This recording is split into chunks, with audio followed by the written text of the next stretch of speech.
Tere, ma olen Villem. Küsimus on siis, kust võib tekkida pangale tururiski? Kuna pangad on traditsiooniliselt siis hoiustajad ja siis laenude väljaandjad, siis ma siis kiiresti teen näite intressimäruriski kohta.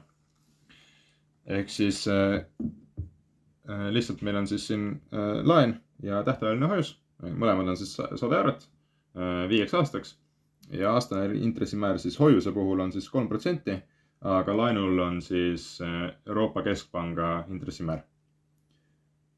Mul on siis siin aastate lõikes siis selle hoiuse ja laenu siis need sissetulekud, nende pealt siis sissetulekud väljaminekud siis kirja pandud.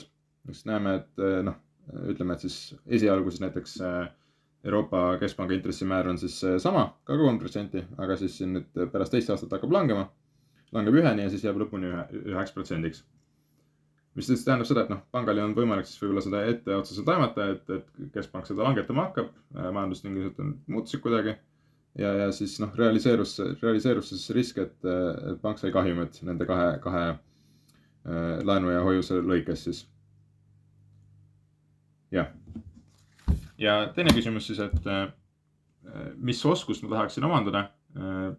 Tahaksin vene keele selgeks saada, et kunagi on seda õpitud, aga ei ole päris selgeks saadud, tahaks lihtsalt selle keele rääkijatest aru saada. Aitäh!